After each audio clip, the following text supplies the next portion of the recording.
lunch break. So, dito tayo mag-lunch guys sa may Cooking Restaurant. Kasama natin si Albert. Nandito si Joyet at si Kuya Mike. Yan. So, dito may mga kabayan. Kaya may mga daming. Tsaka medyo mainit yung ulo nila. Hindi ko alam ba't mainit ulo ng mga kasama ko. Makita mo bakit mainit? Hindi ko alam ba't medyo high blood sila. Pag nakakita sila ng mga singkit, mainit yung ulo ng mga kasama ko dito, guys. Ano to? Explain mo kung bakit. Bakit ba? Dahil sa WPS.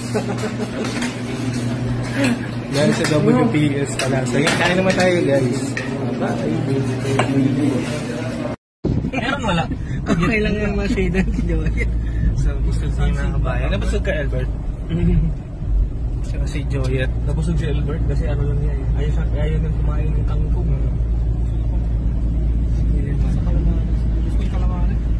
Sino kumain ng piras? Doon na piras? Ako. Manulit ka. Di nga, seryoso ka? Di nga, seryoso? Sinulit ka lang na ka sahig yan? Ay, sahig talaga? Oo nga. Hindi ako. So yun guys, pabalik ito, niloloko mo ako. Nakita ko nga yun eh. Chat si Albert sa kampo nila. Tapos start na kami ng office ni Kuya. Ang dumi mo naman. Ang dumi pa naman ng cooking. Kala ko siya nang kumain. Hindi ako.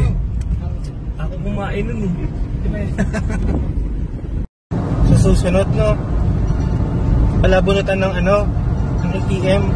Oo, after natin kumain. Kung kanini mabunot, yun na. Sa bayan. Masaklap niyan, ikaw lagi nabubunot, no?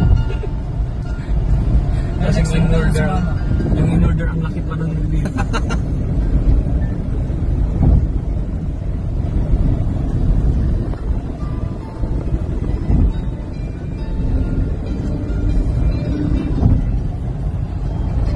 Katabi lang niya, Saudi German Hospital. Mas yung school, very modern. Pag natapos to, gano'n na ito. Ano pangalan ng ano? Parang Otaim. Ayan o, ganda. Tapos may theme park. May theme park sa gitna. Para siya Ayun cruise ang ship. fairness. Otaim Park. Cruise ship.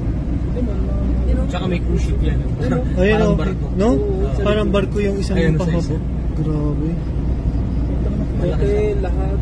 Isa to sa mga Hindi, siguro yung places may-ari to niyan visit dating, ano, dito sa seaman. Eastern pag natapos. Kasi yung ano tayo din dito sa Damam, ano eh, barko din yung design. Sa Bahrain lagi ang mga mapabarko. Madami. Siguro yung may-ari niyan, seaman. Kasi baha lagi dun eh.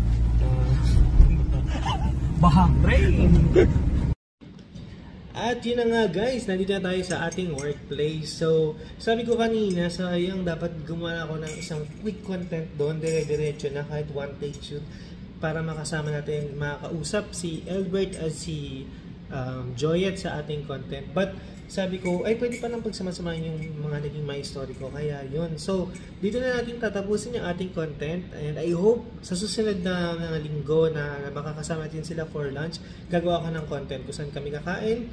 At para na rin mag-guide natin yung iba nating mga kabayan kung saan ba yung mga where to eat, where to go, or top restaurants to visit here in the eastern region of the Kingdom of Saudi Arabia. So, happy si kabayan at excited na because today is Thursday.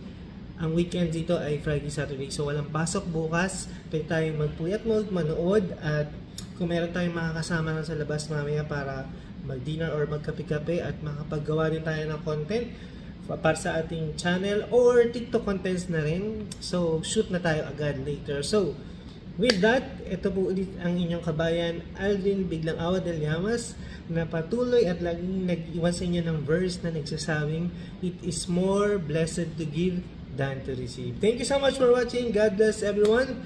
I'll see you in the next one. Aldrin Nation, out.